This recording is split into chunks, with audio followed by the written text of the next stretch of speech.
Chapter 23, Windows. Some days, Bat was the first person awake. It didn't happen often because Mom was a morning person. Usually, when Bat woke up, he went straight into the kitchen to find Mom sitting at the table with a cup of coffee and a book. But every now and then, Bat awoke to a completely quiet house, a sleeping house. Tuesday was one of those mornings. Bat woke up suddenly and completely to a still dark sky outside his window. He blinked and sat up, slipped his feet into his slippers, took the skunk sling from the doorknob where he'd hung it the night before, and went into the living room. The living room windows faced the front yard. Bat could make out the shape of the big oak tree on the lawn. It was a darker shadow against the velvety early morning sky. He went straight to Thor's enclosure and found the kit tucked in his sleeping corner, surrounded by the rice-filled socks that made a nice padded nook. He stroked Thor's back, feeling the rise and fall of his sleeping breaths, before gently scooping him up. Thor let out a little high-pitched yawning sound, his tiny paws swimming through the air as Bat settled him into the sling. Once inside, Thor rustled around for a moment before quieting back down. In the kitchen, Bat opened the refrigerator as quietly as he could and retrieved the formula. He filled the syringe and held it under a stream of hot water to warm it up. Thor could smell the formula. Bat could tell because he wiggled around in his pouch. "It's coming, little guy," Bat said.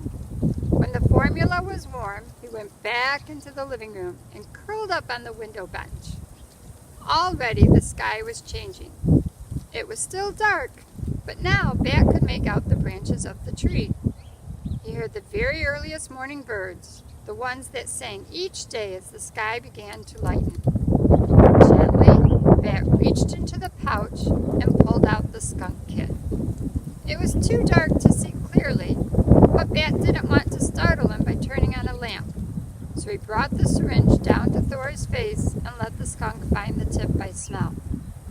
As Thor had his breakfast, the sky turned violet and pink, then orangey red.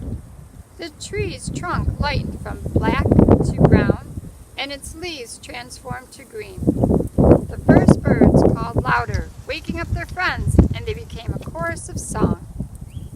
Bat looked down to see if Thor had finished his formula and gasped in surprise. The two tight slits that had been closed since Mom first brought him home were open. Bat could see Thor's eyes. They were the darkest black Bat had ever seen. "Hey there," Bat cooed down at Thor. "Good morning, little kit." Thor kept licking at the tip of the syringe, but his quick pink tongue hesitated just a bit when Bat spoke. Maybe he was listening. Maybe he understood. Bat stroked back the soft black and white fuzz on Thor's little forehead. "I see you," he said. "Do you see me?" Mom emerged from her bedroom, tying the belt of her robe. "Bat," she said, "you're up early." "Mom," Bat said, "look, Thor's eyes are open." Mom came over to see. "Look at that," she said, resting her hand on the top of Bat's head and petting his hair, just as Bat stroked Thor. "His eyes are beautiful, Mom," Bat said. "Don't you think his eyes are beautiful?" Mom sat down on the window seat next to Bat.